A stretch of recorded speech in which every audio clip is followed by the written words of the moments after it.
long before tires became the black, round, predictable rings we know today. They were works of art, engineering experiments, and sometimes total madness.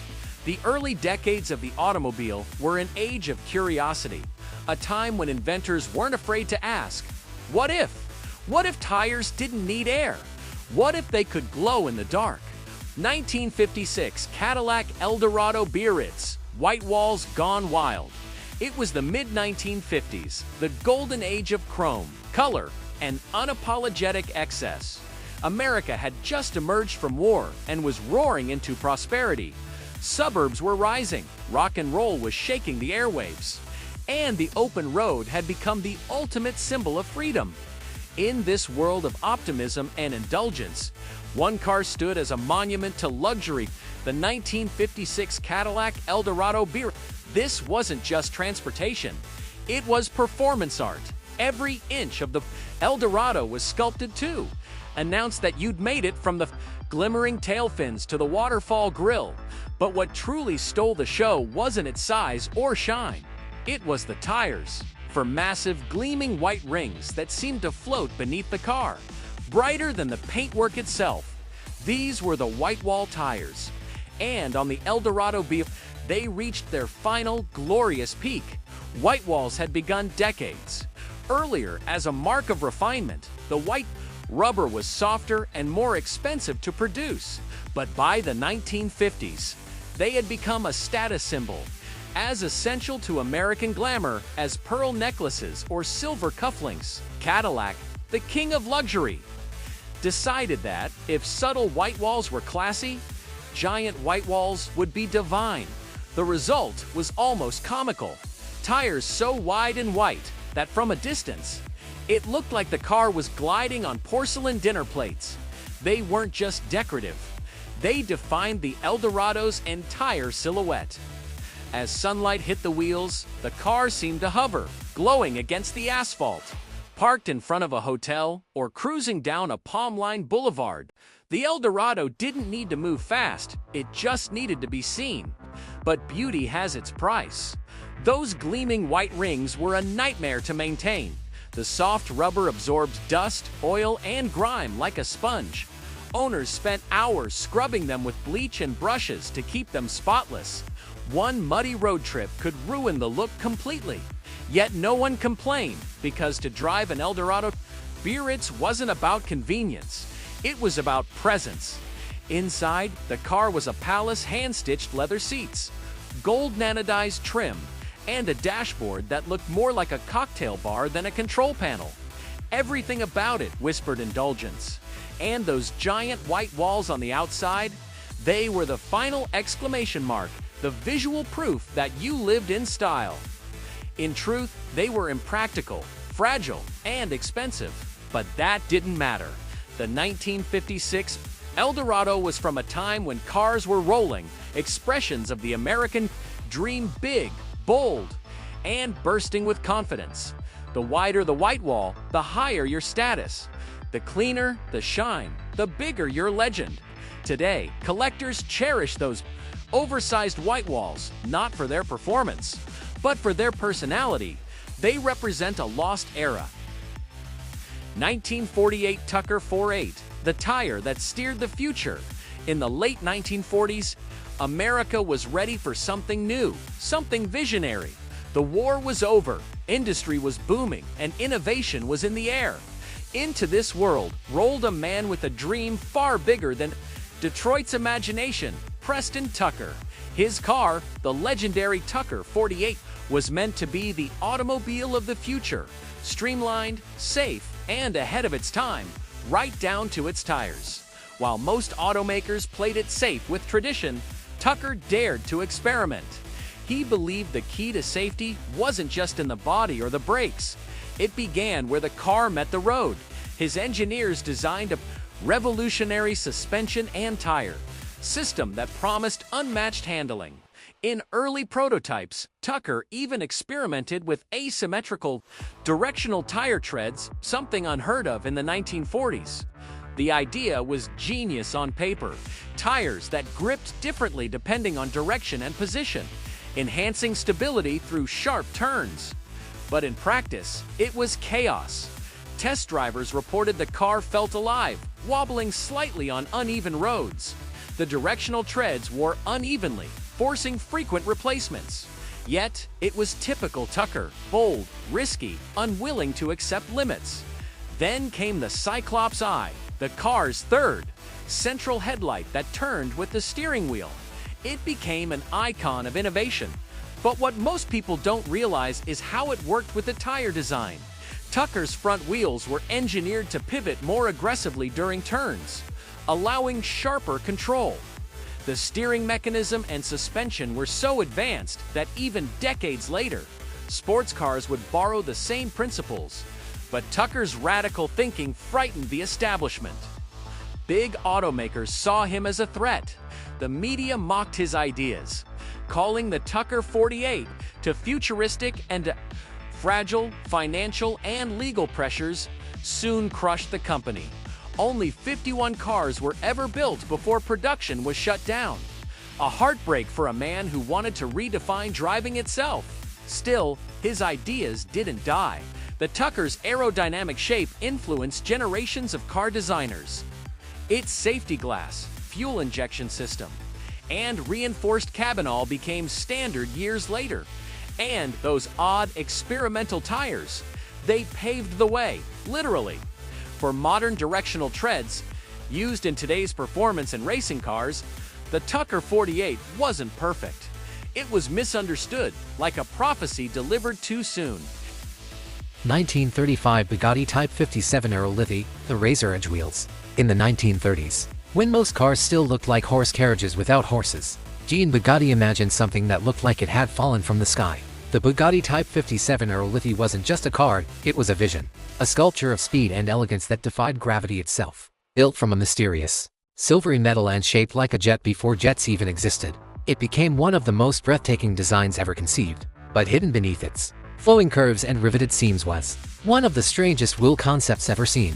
Bugatti didn't just want beauty, he wanted aerodynamic perfection. Every inch of the Aerolith had to slice through it like a blade, and that included the wheels. So, instead of leaving them bare, Jean Bugatti designed razor-edged wheel covers, polished discs of lightweight alloy, that gave the illusion of motion, even when the car was standing still. The effect was hypnotic. As the Aerolith glided past, the wheels shimmered and flashed, reflecting light and thin, spinning ribbons. It looked less like a car and more like a futuristic aircraft taxiing for takeoff. These wheel covers weren't mere decoration. They were shaped with precision fins and subtle grooves meant to reduce air turbulence around the fenders. A concept almost unheard of in the 1930s. But innovation often comes with sacrifice. Those sleek wheel covers trapped heat and brake dust, causing the tires to overheat during long drives. Removing them for maintenance was a nightmare, and polishing them to perfection was a full-time job. Still, none of that mattered. The Aerolith wasn't built for practicality, it was a rolling work of art, a glimpse into what cars could become. Jean Bugatti built the Aerolith using electron, a magnesium aluminum alloy so light and volatile that it couldn't even be welded with normal techniques. It had to be riveted like an airplane. Mechanics called it the metal that burns. Every element of the Aerolith was daring, experimental, and slightly dangerous. The wheels, with their razor-like fins and reflective surfaces, embodied that spirit, art colliding with science. Only one true Aerolith was ever made, and its fate remains a mystery. Some say it was dismantled for parts. Others believe it was hidden away and lost forever during the war. But its legacy lived on through the later Bugatti Atlantic, which carried the same riveted spine and aerodynamic philosophy, though with safer wheels. Today, the Aerolith exists as legend, a ghost of innovation that refused to play by the rules. Its wheels remind us of a time when design was fearless, when beauty and danger shared the same curve. Those spinning discs didn't just turn on asphalt, they turned in the imagination of everyone who saw them. 1913 Michelin transparent tire, the see-through disaster. Long before cars became sleek, fast, and glamorous, they were experiments on wheels. And in 1913, one of the strangest experiments ever conceived rolled out of France. It wasn't about engines or aerodynamics. It was about tires. The legendary company Michelin, already known for innovation, decided to challenge convention with an idea. So bold, it bordered on madness: the transparent tire. The concept sounded simple enough. Michelin wanted to show the world the inner workings of a tire. To prove their engineering, was as beautiful as it was strong. Back then, tires were mysterious to most people. Drivers didn't understand what went on beneath the rubber, and blowouts were common. So Michelin thought, what if people could actually see inside the tire? Their solution? A special type of clear rubber, tinted faintly amber, that allowed visibility into the tire's internal cords and structure. In theory, it was a brilliant marketing stunt, a see-through revolution.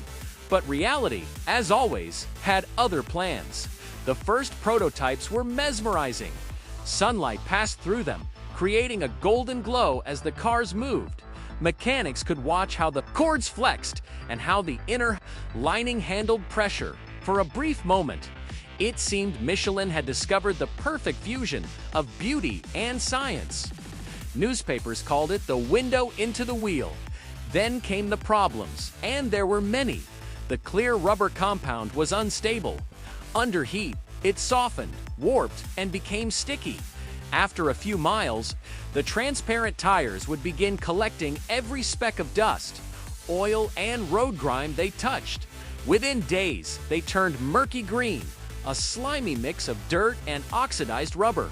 What began as a shining innovation quickly looked like melted glass wrapped around a rim. Worse still, sunlight was their enemy. Ultraviolet exposure weakened the transparent material, causing cracks, bubbles, and even small bursts when pressure built up. Michelin engineers tried everything: chemical stabilizers, tinted coatings, even layered composites, but nothing worked. The tires degraded faster than they could be cleaned. Drivers hated them, reporters mocked them, and Michelin quietly pulled the experiment from production before it could reach the market. Only a few prototypes survived, now resting in museums as curiosities of a forgotten age. Yet, behind the failure was a spark of genius. The transparent tire was one of the first attempts at visual engineering using transparency to understand stress, pressure, and motion. Decades later, similar concepts reappeared in the aerospace and racing industries, where transparent materials were used for testing performance. Even modern designers occasionally revisit the dream, experimenting with clear tread concepts for EVs and show cars. So, in a strange way, the transparent tire wasn't a disaster at all. It was a preview of how curiosity drives innovation. 1961 Chrysler Turboflight, the jet-tage wheel illusion. The early 1960s were obsessed with the future. The world stood at the edge of the space age, rockets launching, satellites orbiting, and everything from furniture to fashion trying to look like it belonged on Mars. And in the middle of that atomic optimism, Chrysler unveiled one of the most spectacular concept cars ever imagined: the 1961 Turboflight.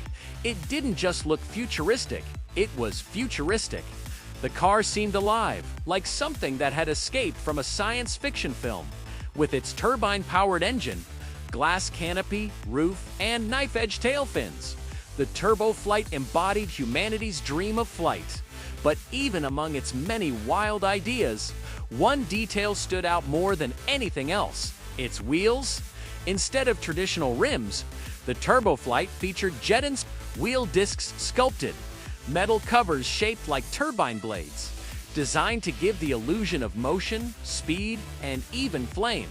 They were large, deeply concave, and spun in perfect symmetry with the car's futuristic lines.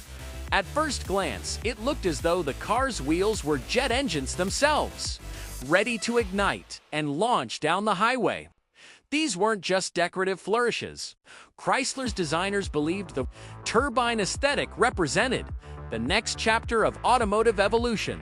The car's turbine power plant, a real functioning jet turbine engine, needed a visual counterpart.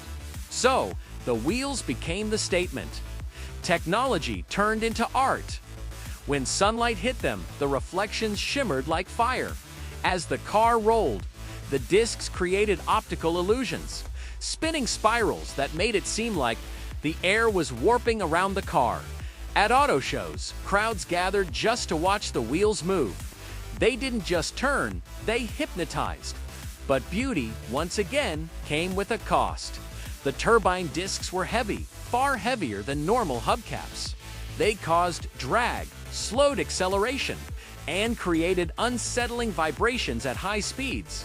Test drivers reported that above 60 miles per hour, the turboflight felt like piloting a flying saucer with a loose propeller. Engineers hated them, but the designers refused to remove them. The weird, the wild, the wonderful. That's where innovation lives. Because sometimes the strangest ideas leave the strongest tracks.